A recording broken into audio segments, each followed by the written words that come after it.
और किलाधीश सरकार को खूब खूब प्रणाम करके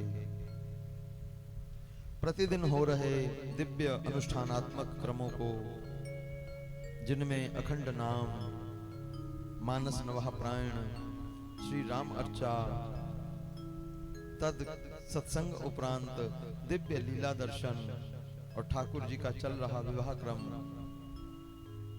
और उसमें भी भक्तमाल कथा का दिव्य रस, इन समस्त भावों को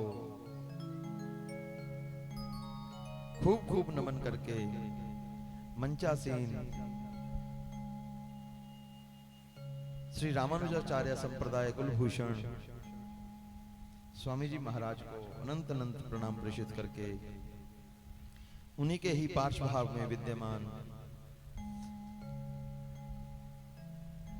गौड़िया संप्रदाय कुलभूषण परम आदरणीय परम श्रद्धेय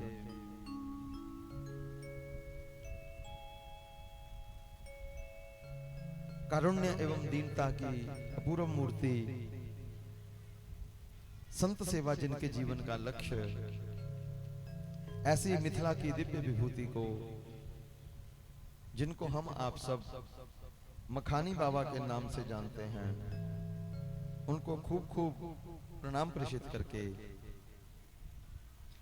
तद जितना भी वैष्णव बंधु विराजित होकर के कथा सुख का रसवर्धन कर रहे हैं, तद उपरांत हमारे रामायणी जी और समस्त संत मूर्तियां, हमारे काशी से पधारे हुए स्वामी जी श्री दिनेश दास जी महाराज और श्रीधाम मिथिला की दिव्य दिव्य रत्न जो यहाँ पर विराजमान हैं, सबके श्री चरणों में अनंत अनंत अनंत कोटि प्रणाम प्रेषित करके तद माँ वीणा पाणी पुत्र हमारे सुमन जी, अवध शरण जी और उनके संग में जितना भी सहयोग करने वाला परिकर, सबको खूब खूब जय सिया राम करके यंत्र माध्यम से सत्संग का प्रतिदिन विश्व भर में सुख देने वाले हमारे अवध से पधारे हुए राम जी ध्वनि विस्तार यंत्र के माध्यम से अपनी सेवा का मधुरता पूर्ण निर्वाह कर रहे हमारे प्रिय बंधु, तद उपरांत आप सभी सुधी श्रोता जनों के श्री चरणों में अनंत अनंत प्रणाम प्रेषित करके जितना भी इस परिवेश का प्रत्येक परिकर है, उनको खूब खूब, चाहे वो सत्संग में उपस्थित है या वो सेवा में संलिप्त है, सबको खूब खूब प्रणाम करके, समस्त नाम जापक बंधुओं को खूब खूब प्रणाम करके महाराज जी हम अपने आप को धन्य अति धन्य और गौरवान्वित अनुभव कर रहे हैं और आप सबके श्री चरणों में अनंत अनंत प्रणाम प्रेषित करते हुए सबको जय सिया राम स्वरूप में सबका अभिवादन करते हैं। तो अपूर्व भाव से विगत 7 दिनों से हम आप सब रस और सिद्धांत को आधार मान करके, क्योंकि केवल सत्संग का उद्देश्य जो है वो अन्यत्र कुछ नहीं है, केवल अपने जीवन में ऐसे भावों का समन्वय हो जावे जो रस और सिद्धांत के माध्यम से हमारे जीवन में समुपस्थित होते हैं, क्योंकि उनके समावेश से हमारी वृत्ति भगवदीय हो जावे।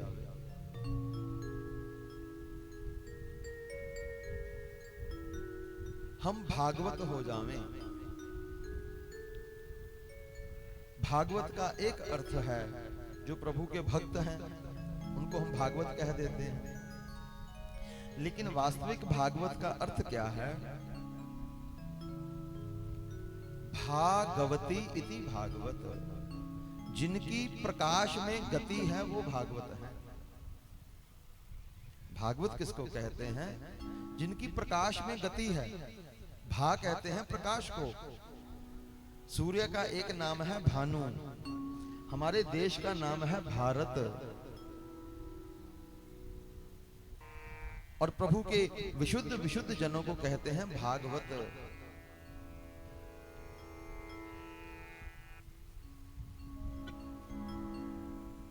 तो भागवत किसे कहते हैं? जिनकी प्रकाश में गति है वो भागवत है।